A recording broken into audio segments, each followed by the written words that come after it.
Netflix presenting the book जीत आपकी, written by Shiv Khera. Chapter 2 सकारात्मक नज़रिया कैसे विकसित करें।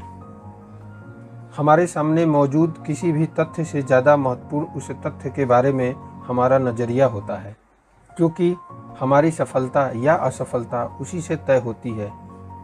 ये वाक्य नॉर्मन विसेंटे पीले ने लिखा है। हम बचपन में जो भी नज़रिया अपनाते हैं वो उम्र भर हमारे साथ रहता है। इसमें कोई शक नहीं है कि बचपन में हमारे लिए सकारात्मक नज़रिया बनाना बेहद आसान होता है। अगर पैदाइशी मिजाज और बचपन के तजर्बे के मेल से आपका नज़रिया सकारात्मक बन गया है तो हम वाकई खुशकिस्मत हैं। लेकिन जानबूझकर या हालात की वजह से हमारा नज़रिया नकारात्मक बन गया हो तो क्या हम उससे चिपके रहेंगे? कतई नहीं। क्या इसे बदला जा सकता है? हाँ। क्या ऐसा करना आसान होगा? बिल्कुल नहीं। क्या यह करने लायक है? यकीनन। हम सकारात्मक नज़रिया कैसे बना और बरकरार रख सकते हैं? इसके लिए हमको सकारात्मक नज़रिया बनाने के वसूल से वाकिफ़ होना होगा, सकारात्मक नज़रिया कायम रखने की इच्छा पैदा करनी होगी। इन वसूलों को अमल में लाने के लिए अनुशासित तथा डेडिकेटेड होना होगा।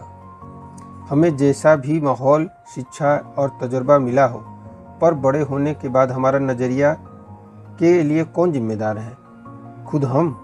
हमें अपने व्यवहार और कामों की जिम्मेदारी कबूल करनी होगी। कुछ लोग किसी गलती के लिए खुद को छोड़कर बाकी सभी लोगों को दोषी ठहराते हैं। यह हम पर निर्भर करता है कि हर सुबह हम अपना नज़रिया खुद चुनें।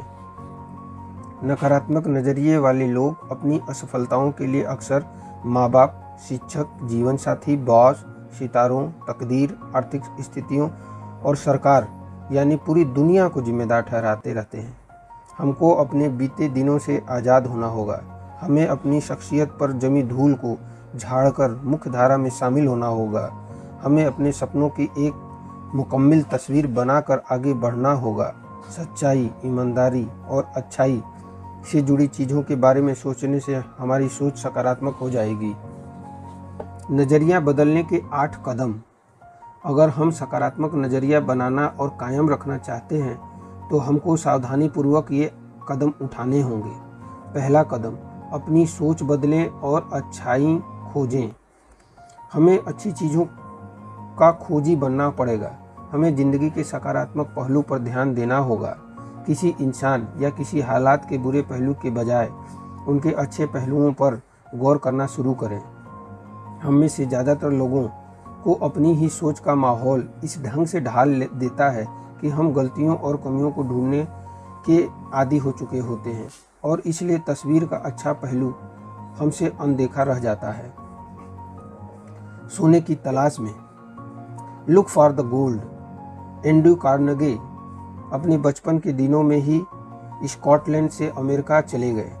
उन्होंने छोटे मोटे कामों से शुरुआत की और आखिरकार अमेरिका में स्टील बनाने वाली सबसे बड़ी कंपनी के मालिक बन गए। एक ऐसा वक्त आया जब उनके लिए 43 करोड़पति काम करते थे।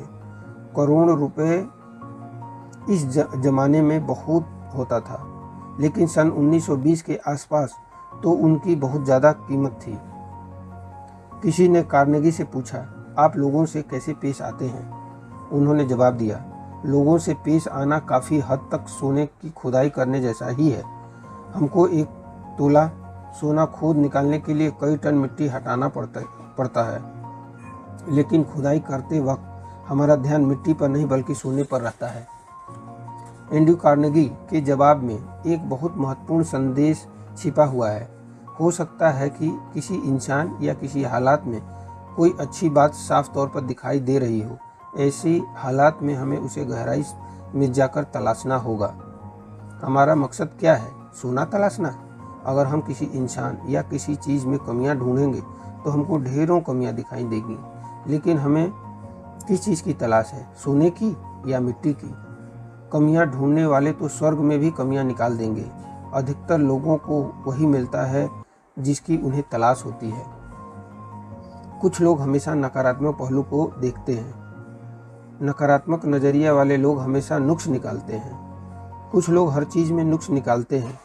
कोई काम भले ही बहुत अच्छी तरह किया गया हो, पर उन्हें इससे कोई फ़र्क नहीं पड़ता। ऐसे लोगों ने नुक्स निकालने को ही अपना पेशा बना लिया है। वे पेशेवर आलोचक हैं।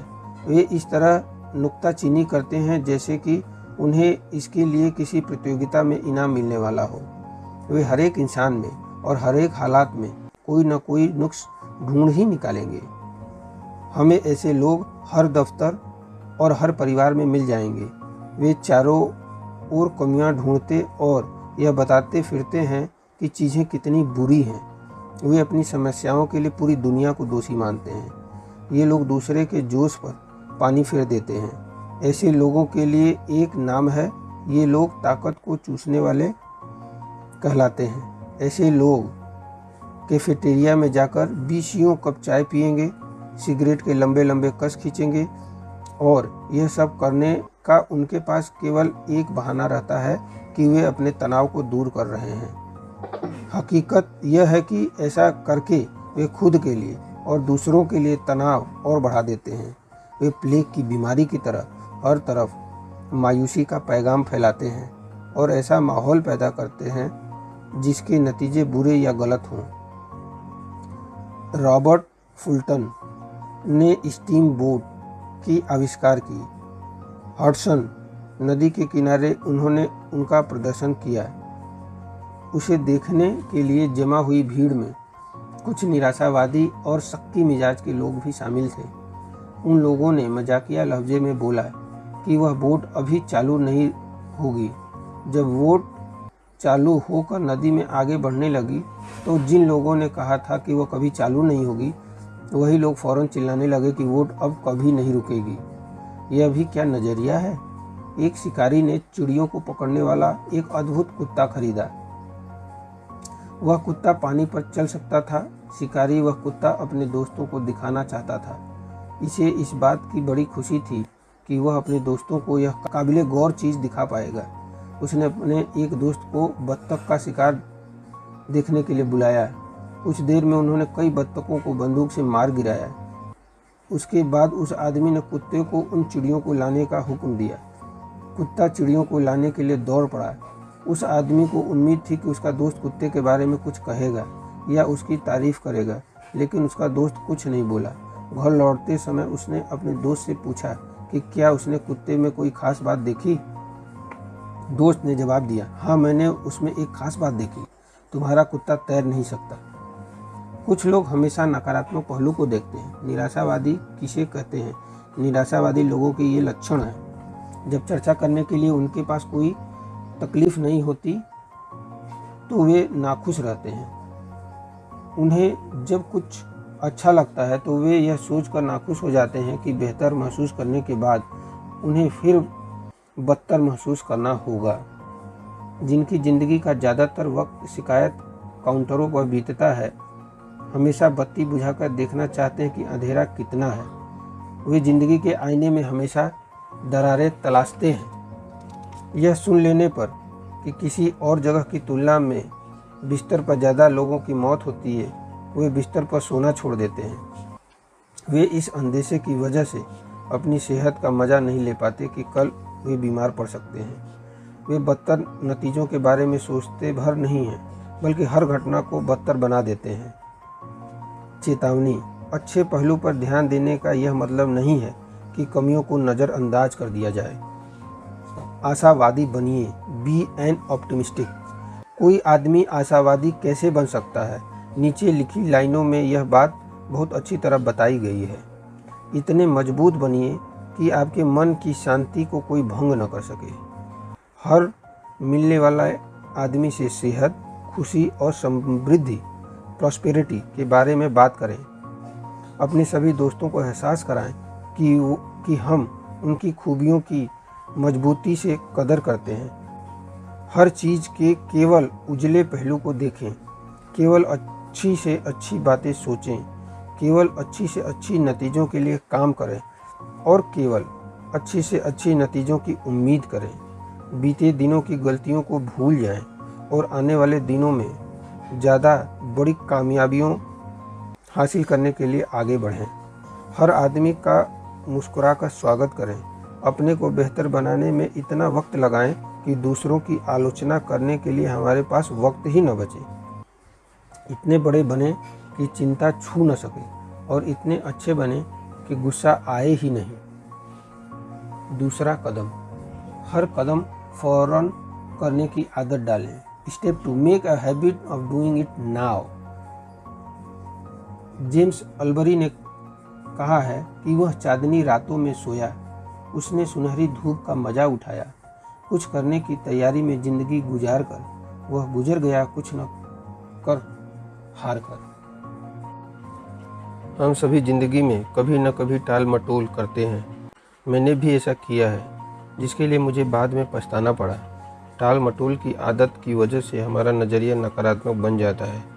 किसी काम को करने से अधिक थकान उस काम को न करने के लिए की जाने वाली टाल मटोल की वजह से होता है। कोई भी काम पूरी होने पर खुशहाली लाता है और हौसला बुलंद होता है, जबकि आधा अधूरा काम हमारी हिम्मत को वैसे ही ख़त्म कर देता है जैसे पानी की टैंक में कोई छेद टैंक को खाली कर देता है। अगर हम सकारात्मक नज़रिया बनाना और कायम रखना चाहते हैं तो आज से जीने और हर काम को तुरंत करने की आदत डालें। जब मैं बड़ा हो जाऊंगा, When I become a big boy, वह वैसा ही बात है जैसे कि कोई छोटा बच्चा कहता है मैं बड़ा होने पर फला काम करूंगा जिससे मुझे खुशियां मिलेगी। जब वह बड़ा हो जाता है तो कहता है मैं खुशियां पाने के लिए फला काम कॉलेज की पढ़ाई समाप्त करने के बाद ही करूंगा। जब वह कॉलेज की पढ़ाई समाप्त कर लेता है तो कहता है उसे खुशियां पहले नौकरी हासिल करने पर मिलेगी। पहले नौकरी मिलने के बाद वह कहता है कि वह खुशियां शादी हो जाने पर मिलेगी। शादी हो जाने पर वह कहता है उसे खुशियां तब मिलेगी जब उसके बच्चे स्कूल जाने लगेंगे। जब उसके बच्चे स्कूल पढ़ाई पूरी कर लेते हैं तो वह कहता है कि खुशियां रिटायर होने के बाद मिलेगी। और रिटायर होने के बाद वह क्या देखता है? वह देखता है कि उसकी आंखों के सामने ही पूरी ज़िंदगी गुजर चुकी है। कुछ लोग अपने टाल मटोल की आदत को भारी भरकम शब्दों की आड़ में छिपाते हैं। वे कहते हैं मैं बारीकी से सोच रहा हूँ, और 6 महीने के बाद भी वे सोच ही रहे होते हैं। वे यह नहीं समझते कि दरअसल उन्हें एक बीमारी है जिसे बारीकी से सोचने का लकवा, पैरालिसिस ऑफ बाय एनालिसिस कहते हैं। इस वजह से वे कभी सफल नहीं हो पाते। टाल मटोल करने वालों की एक और नस्ल होती है। ये लोग कहते हैं मैं तैयारी कर रहा हूँ। न केवल 1 महीने बल्कि 6 महीने के बाद भी वे तैयारी कर ही रहे होते हैं। ये लोग भी नहीं समझ पाते कि बहानेबाजी की बीमारी है। वे लगातार बहाने बनाते रहते हैं। वर्तमान में जिएं, लिव इन ए प्रेजेंट। जिंदगी कोई ड्रेस रिहर्सल नहीं है। हम किसी भी दर्शन में विश्वास करते हैं, पर हमें ज़िंदगी का खेल खेलने का मौका केवल एक ही बार मिलता है। दांव पर इतनी कीमती चीज़ लगी होती है कि आप ज़िंदगी यूं ही बर्बाद नहीं कर सकते। दांव पे आने वाली पीढ़ियों का भविष्य लगा होता है। हम कहाँ हैं और किस दौर में हैं? जवाब है कि इसी दौर में हैं और यहीं हैं। इसलिए हम आज को बेहतर बनाएं और इसका भरपूर आनंद लें। इसका यह मतलब नहीं है कि हमें भविष्य के लिए कोई योजना नहीं बनानी चाहिए, बल्कि पैगाम यह है कि हमें आगे की योजना बनाने की ही ज़रूरत है। और अगर हम अपने आज का भरपूर इस्तेमाल खुशहाली के लिए नहीं कर रहे हैं तो हम खुद ब खुद आने वाले बेहतर कल के लिए बीज बो रहे हैं। क्या हम जानते हैं, अगर हम अपने नज़रियों को सकारात्मक बनाना चाहते हैं तो टाल मटोल की आदत छोड़ें और तुरंत काम करो पर अमल करना सीखें। ज़िंदगी में सबसे दुख भरे शब्द हैं ऐसा हो सकता था, मुझे ऐसा करना चाहिए था, मैं यह कर सकता था, काश मैंने ऐसा किया होता, अगर मैं थोड़ा और कोशिश करता तो यह काम हो सकता था। जो काम आप आज कर सकते हैं उसे कभी भी कल पर न टालें। Benjamin Franklin. मुझे यकीन है जीत हासिल करने वालों के मन में भी टाल मटोल करने की इच्छा जरूर पैदा हुई होगी, पर उन्होंने उसे अपने ऊपर कभी हावी नहीं होने दिया। लोग जब कहते हैं मैं यह काम किसी और दिन करूंगा, तो इस बात को तय मान लीजिए कि वे उस काम को कभी नहीं करेंगे। कुछ लोग इस बात का इंतज़ार करते रहते हैं कि उनके घर से निकलने से पहले सारी लाल बत्तियां हरी सिग्नल देने लगें, पर ऐसा कभी नहीं होता। वे शुरुआत करने से पहले ही फेल हो जाते हैं। यह दुखद स्थिति है। टाल मटोल करना बंद करें। क्या हमें बहानेबाजी करने की आदत को इसी समय अलविदा नहीं कह देना चाहिए? तीसरा कदम, एहसान मानने का नज़रिया बनाएं। Develop an attitude of gratitude. अपनी दिक्कतों के बारे में सोचने के बजाय अपनी सहूलियतों के बारे में सोचें। अपने इर्द गिर्द के फूलों की खुशबू सूंघने के लिए वक्त निकालें। आप कई बार सुनते होंगे कि हर कोई आदमी दुर्घटना की वजह से अंधा या अपाहिज हो गया, लेकिन उसे हर जाने के तौर पर लाखों रुपए मिल गए। हम में से कितने लोग ऐसे आदमी की जगह लेना चाहेंगे? ऐसा चाहने वाला शायद ही कोई होगा। हम शिकायतें करने के इतने आदी हो गए हैं कि उन चीज़ों की ओर हमारी नज़र ही नहीं जाती जो हमारे पास मौजूद है। हमारे पास ऐसी बहुत सारी चीज़ें हैं जिनके लिए हमें शुक्रगुजार होना चाहिए।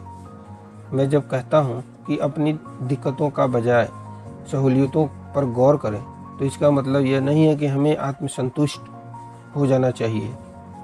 एहसानमंद होने के नज़रिए का मतलब आत्मसंतुष्ट नहीं है। यदि मेरी बातों से आपको आत्मसंतुष्ट हो जाने का संदेह मिलता है तो मैं अपनी बात को न समझा पाने के लिए दोषी हूँ, और आप दोषी हैं अपना मनपसंद मतलब निकालने के लिए। लोग किसी बात का मनचाहा मतलब कैसे निकालते हैं, यह बताने के लिए मैं एक कहानी सुनाता हूँ। एक डॉक्टर को शराबियों के एक समूह को संबोधित करने के लिए मेहमान वक्ता के रूप में बुलाया गया। वह उनके सामने कोई ऐसा नमूना पेश करना चाहता था जिससे उन्हें यह एहसास हो सके कि शराब सेहत के लिए नुकसानदेह होती है। उसने 2 कांच के बर्तन लिए, एक में साफ पानी डाला और दूसरे में शराब भरी। उसने साफ पानी में एक केचुआ डाला, यह आसानी से तैरता हुआ पानी के ऊपर आ गया। फिर उसने एक केचुआ शराब में डाला और वह सबकी आंखों के आगे टुकड़े टुकड़े हो गया।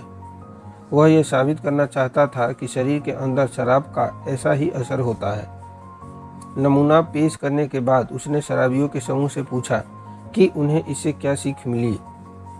उसका सवाल सुनकर पीछे बैठे एक शराबी ने जवाब दिया, इसका मतलब यह है कि शराब पीने से हमारे पेट के कीड़े नहीं होंगे। क्या उस कहानी का संदेश यही था? बिल्कुल नहीं। किसी बात का मनचाहा मतलब ऐसे ही निकाला जाता है। हम वह नहीं सुनते जो हमें सुनाया जाता है, बल्कि वह सुनते हैं जो हम सुनना चाहते हैं। हमें मिली बहुत सारी नियामतें छिपी हुई खजाने की तरह हैं। हमें अपनी दिक्कतों के बारे में नहीं बल्कि अपनी नियामतों के बारे में सोचना चाहिए। चौथा कदम, लगातार ज्ञान हासिल करने का कार्यक्रम बनाएं।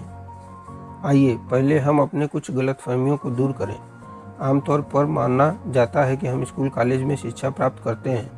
कई देशों में आयोजित की जाने वाली सेमिनारों में मैं अपने श्रोताओं से यह सवाल अक्सर पूछता हूँ, क्या हम स्कूल कॉलेज में वास्तव में शिक्षा हासिल करते हैं? इस बात पर आमतौर पर सहमति है कि वहाँ शिक्षा कुछ ही लोग हासिल कर पाते हैं और ज़्यादातर लोग उससे वंचित रह जाते हैं। मेरी बात का गलत मतलब न निकालें। हमें स्कूल कॉलेजों में ढेर सारी सूचनाएं हासिल होती हैं। शिक्षित होने के लिए सूचनाएं भी ज़रूरी हैं, लेकिन उसके साथ ही हमें शिक्षा का सही मायने भी समझना चाहिए। बौद्धिक शिक्षा, इंटेलेक्चुअल एजुकेशन, हमारे दिमाग पर असर डालती है, जबकि नैतिक शिक्षा हमारे मन को प्रभावित करती है। यदि शिक्षा मन को ट्रेनिंग नहीं देती तो वह खतरनाक हो सकती है। अगर हम अपने दफ्तर, घर और समाज के लोगों के चरित्र का निर्माण करना चाहते हैं तो हमें उन्हें एक स्तर तक नैतिक शिक्षा देनी ही होगी। ईमानदारी, दया, साहस, दृढ़ और जिम्मेदारी जैसे बुनियादी गुण विकसित करने वाली शिक्षा बेहद ज़रूरी है। हमें ज़्यादा अक्षर शिक्षा की ज़रूरत नहीं है, बल्कि चरित्र बनाने वाली शिक्षा की है। नैतिक स्तर पर शिक्षित आदमी जिंदगी में उस आदमी की तुलना में ज़्यादा कामयाबी और तरक्की हासिल कर सकता है जिसे ज़्यादा अच्छी शिक्षा मिली हो, पर जिसके पास नैतिकता की पूंजी बिल्कुल नहीं हो। नैतिकता विहीन शिक्षा, एजुकेशन विदाउट वैल्यूज़। विश्वविद्यालय से युवक बहुत काबिल मगर पढ़े लिखे जाहिल बनकर निकल रहे हैं, क्योंकि हम युवाओं को नैतिकता का कोई आधार नहीं दे पा रहे हैं जिसकी उन्हें ज़्यादा से ज़्यादा तलाश है। स्टीवन मूलर, अध्यक्ष जॉन हॉपकिंस यूनिवर्सिटी। असली शिक्षा आदमी के दिल और दिमाग दोनों को ट्रेनिंग देता है। एक अनपढ़ चोर शायद मालगाड़ी से सामान को चुराएगा, पर पढ़ा लिखा चोर तो रेल की पूरी पटरी ही उड़ा ले जाएगा। हमें ग्रेड नहीं बल्कि ज्ञान और बुद्धिमत्ता हासिल करने के लिए होड़ लगानी चाहिए। तथ्यों को जानने से ज्ञान हासिल होता है और उनकी सरलीकरण करने से समझदारी प्राप्त होती है। कोई आदमी अच्छा ग्रेड और ऊंची डिग्री हासिल करने के बावजूद अशिक्षित रह सकता है। ज़्यादा सीखे बिना भी अच्छे ग्रेड और डिग्री तो मिल जाती है, लेकिन सबसे अहम बात कोई सीख सकता है वह यह है कि सीखने के सही तरीकों को सीखे। Learn to learn. लोग सूचनाओं को रटने की काबिलियत को ही गलती से शिक्षा समझ लेते हैं। बिना मूल्यों के दिमागी शिक्षा समाज के लिए आफत को पैदा करती है। ज्ञान शक्ति नहीं, knowledge is not a power. हमें अक्सर बताया जाता है कि ज्ञान शक्ति है, लेकिन यह असलियत नहीं है। ज्ञान तो महज जानकारी का नाम है। ज्ञान में शक्ति बनने की क्षमता, और यह तभी शक्ति बन सकता है जब इसका इस्तेमाल किया जाता है। एक इंसान पढ़ना नहीं जानता, दूसरा पढ़ना जानते हुए भी नहीं पढ़ता। दोनों में क्या फ़र्क है? बेन फ्रैंकलिन के मुताबिक कोई खास फ़र्क नहीं है। सीखने और खाने में काफ़ी समानता है। अहम बात यह नहीं होती कि हमने कितना खाया है, बल्कि यह बात होती है कि हमने कितना पचाया है। सच यह है कि ज्ञान में शक्ति छुपी होती है, पर असली शक्ति बुद्धिमत्ता है। शिक्षा के कई रूप होते हैं। इसका मतलब केवल ग्रेड और डिग्री हासिल करना नहीं है। शिक्षा के दायरे में ये सारी बातें शामिल हैं। अपनी शक्ति को बढ़ाना, आत्म अनुशासन सीखना, दूसरों की बातें ध्यान से सुनना, सीखने की गहरी इच्छा होना। हमारी दिमाग मांसपेशियों की तरह होती है। उसका तेज या मंद होना उस पर निर्भर होता है हम उसका कितना इस्तेमाल करते हैं। अगर आप सोचते हैं कि ज्ञान पाना महंगा है, तो अज्ञानी बन के देखो। डेरेक बाक। जरूरी नहीं है कि शिक्षित व्यक्ति सही फैसला करे। Education does not mean good judgment. एक आदमी सड़क के किनारे समोसे बेच रहा था। अनपढ़ होने की वजह से वह अखबार नहीं पढ़ता था, ऊंचा सुनने की वजह से रेडियो नहीं सुनता था, और आंखें कमज़ोर होने की वजह से उसने कभी टेलीविज़न भी नहीं देखा था। इसके बावजूद वह काफ़ी समोसे बेच लेता था। उसकी बिक्री और नफ़े में लगातार बढ़ोतरी होती गई। उसने और ज़्यादा आलू खरीदने शुरू किया, साथ ही पहले वाले चूल्हे से बड़ा और बढ़िया चूल्हा खरीद कर ले आया। उसका व्यापार लगातार बढ़ रहा था। तभी हाल में ही कॉलेज से बीए की डिग्री हासिल कर चुका उसका बेटा पिता का हाथ बटाने के लिए चला आया। उसके बाद एक अजीबोगरीबो घटना घटी। बेटे ने उस आदमी से पूछा, पिताजी क्या आपको मालूम है कि हम लोग एक बड़ी मंदी का शिकार बनने वाले हैं? पिता ने जवाब दिया, नहीं, लेकिन मुझे उसके बारे में बताओ। बेटे ने कहा, अंतर्राष्ट्रीय परिस्थितियां बड़ी गंभीर हैं, घरेलू हालात तो और भी बुरे हैं। हमें आने वाले बुरे हालात का सामना करने के लिए तैयार हो जाना चाहिए। उस आदमी ने सोचा कि उसका बेटा कॉलेज जा चुका है, अखबार पढ़ता है, रेडियो सुनता है, इसलिए उसकी राय को हल्के ढंग से नहीं लेनी चाहिए। दूसरे दिन से उसने आलू की खरीद कम कर दी और अपना साइन बोर्ड नीचे उतार दिया। उसका जोश खत्म हो चुका था। जल्द ही उसे दुकान पर आने वालों की तादाद घटने लगी और उसकी बिक्री तेजी से गिरने लगी। पिता ने अपने बेटे से कहा, तुम सही कह रहे थे, हम लोग मंदी के दौर से गुजर रहे हैं। मुझे खुशी है कि तुमने वक्त से पहले ही सचेत कर दिया। इस कहानी से हमें क्या शिक्षा मिलती है? इससे ये नतीजा निकलता है, हम अपनी सोच के मुताबिक खुद को आत्मसंतुष्ट करने वाली भविष्यवाणी कर देते हैं। कई बार हम बुद्धिमत्ता को अच्छा फैसला मानने की गलती भी कर बैठते हैं। एक इंसान ज़्यादा बुद्धिमान होने के बावजूद गलत फैसला कर सकता है। अपने सलाहकार सावधानी से चुनिए, लेकिन अमल अपने ही फैसले पर करिए। अगर किसी इंसान से आगे दी हुई 5 खूबियाँ हो तो वह स्कूली शिक्षा हासिल किए बिना कामयाब हो सकता है। पहला, चरित्र। दूसरा, प्रतिबद्धता, कमिटमेंट, दृढ़ विश्वास, तहजीब, साहस। कई लोग ज़्यादा ज्ञानी हैं, उन्हें चलता फिरता विश्वकोश माना जा सकता है, पर दुख की बात है कि इसके बावजूद वे नाकामयाबी की जीती जागती मिसालें होते हैं। समझदारी का मतलब किसी हुनर को तेजी से सीखना। यह हुनर एक योग्यता है। क्षमता में योग्यता और सीखे गए हुनर को अमल में लाने की इच्छा, ये दोनों बातें शामिल होती हैं। इच्छा वह नज़रिया है जो किसी हुनरमंद इंसान को क्षमतावान बनाता है। बहुत से लोग हुनरमंद तो होते हैं लेकिन सामर्थ्यवान नहीं होते, क्योंकि सही नज़रिए के बिना काबिलियत व्यर्थ हो जाती है। यूनिवर्सिटी की पहली जिम्मेदारी ज्ञान देना और चरित्र निर्माण होता है, न कि व्यापारिक और तकनीकी शिक्षा देना। Winston Churchill. शिक्षित होने का मतलब क्या है? हमें शिक्षित किसे मानना चाहिए?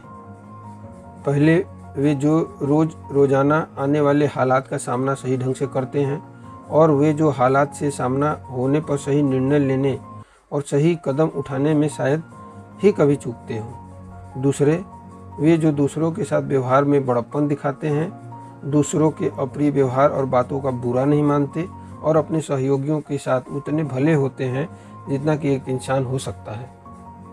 और आगे, वे जो अपनी खुशियों पर काबू रखते हैं और कठिनाइयों को अपने ऊपर हावी नहीं होने देते और कठिन परिस्थितियों का मुकाबला एक बहादुर इंसान की तरह करते हैं, जो इंसानी फितरत है। और सबसे बड़ी बात है कि वे लोग जो सफलता मिलने पर बिगड़ते नहीं, जो अपनी असलियत से मुंह मोड़ते नहीं, साथ ही बुद्धिमान और धीर गंभीर व्यक्ति की तरह दृढ़ता से जमीन पर पैर जमाए रखते हैं। तुक्के से मिली अच्छी चीज़ों पर खुश होने के बजाय जन्म से मिली काबिलियत और बुद्धि से प्राप्त कामयाबियों पर खुश होते हैं। खुश होने की ऐसी प्रवृत्ति उनकी बचपन से ही होती है। जिन लोगों के चरित्र में इनमें से एक दो नहीं बल्कि सारे गुण हैं, उन्होंने ये सभी बातें सीखी हैं, वे ही स्वर्ण गुण संपन्न सच्चे अर्थों में शिक्षित हैं। सुकरात। थोड़े में कहें तो पढ़े लिखे वे लोग हैं जो किन्हीं भी हालात में साहस और अक्लमंदी से काम करना तय करते हैं। अगर कोई मूर्खता के बजाय समझदारी, बुराई के बजाय अच्छाई, असभ्यता के बजाय सद्गुण को चुनता है, तो ऐसे आदमी के पास स्कूली डिग्रियां न होने के बावजूद उसे शिक्षित माना जाता है।